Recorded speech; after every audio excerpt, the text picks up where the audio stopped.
Right, hello everyone. So this is a derivation for terms for adiabatic expansion.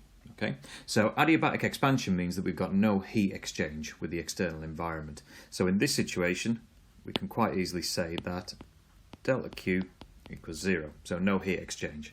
What this also means is that our change in internal energy therefore becomes a simple consideration of the pressure being constant with a change in volume. So because it's adiabatic expansion, we're not exchanging heat with the external environment. The internal energy changes as a result of us allowing the volume of our cylinder to change. So work is effectively being done at the expense of external energy, so the temperature is going to decrease. Okay. So what we also know already is that this change in internal energy is related to the specific heat at constant volume and the change in temperature that's going to happen. As the cylinder expands, the volume gets bigger, the temperature goes down.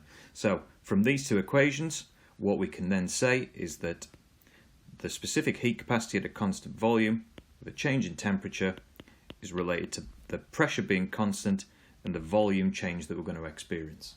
So if we're considering a quasi-static situation, then we can think about our ideal gas equation. So we can think that PV equals RT. In this situation, if we're just going to consider a single mole, we've just lost the N term because it's 1 mole, so N equals 1. And for small changes that we're expecting to happen, we can just consider a small change in the volume, small change in the pressure, small change in the temperature. So if we think about the ideal gas equation and put these small changes in, we can say that pressure being constant with a small change in volume plus the volume being constant with a small change in pressure is going to be equivalent to our ideal gas constant and a small change in temperature. Okay, so if we rearrange this equation, we can get a term for dt, which is P dV plus V dP over R. Okay, so we've got a dt term here that we can now substitute into this term here. So when we do this, we get CV over R, PD plus V dP equals minus P dV. Okay, now we're just going to do a little bit of rearranging of this equation.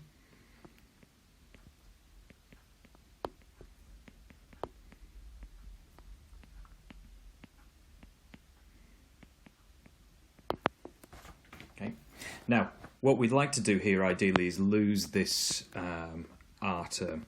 So we want to get this in terms of the specific heat terms. So what we saw in an earlier lecture was that the ideal gas constant is actually related to the difference in these two specific heat terms. So it's the difference between the specific heats at constant pressure and the specific heats at constant volume. So we can then just substitute this into here, and again we'll do a bit of quick rearranging.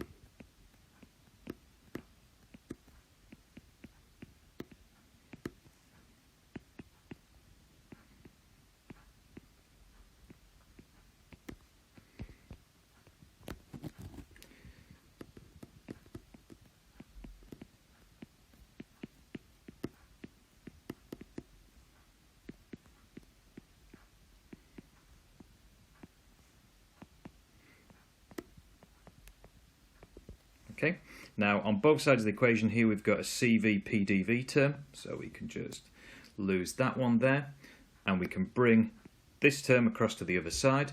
So this gives us CV VdP plus CP PdV equal to 0. Okay, so let's just rearrange this a little bit more. So VdP plus Cp over Cv, pressure, change in volume equals 0. Okay, now at this point what we're going to do is define a term that we're going to call the ratio of specific heat. So this has the symbol gamma, and this is just the ratio between the specific heat capacity at constant pressure and the specific heat capacity at constant volume. So by doing this we can substitute a sort of term in that relates to the gas that we're working with, and it simplifies the equation a little bit. So we then get this term V dP plus gamma P dV equals 0.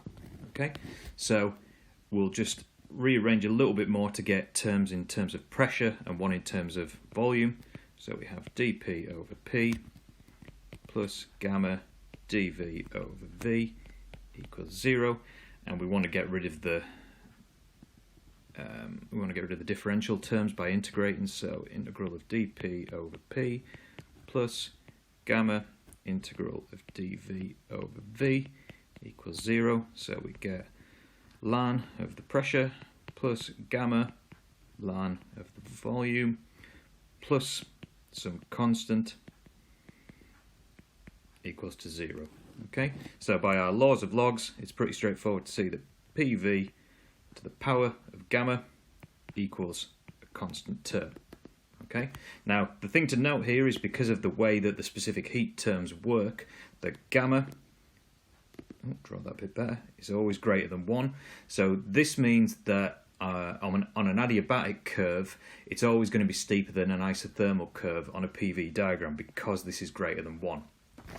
We can use this term for our adiabatic expansions, but we can also say that because we know PV equals RT, we can also say that in that situation, TV to the gamma minus 1 must also be a constant, and we can also say that pressure to the 1 minus gamma times by T to the gamma is also a constant.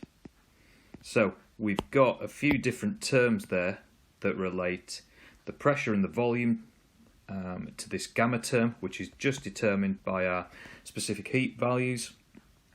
We've got similar expressions here for the temperature and the volume, and the pressure and the temperature.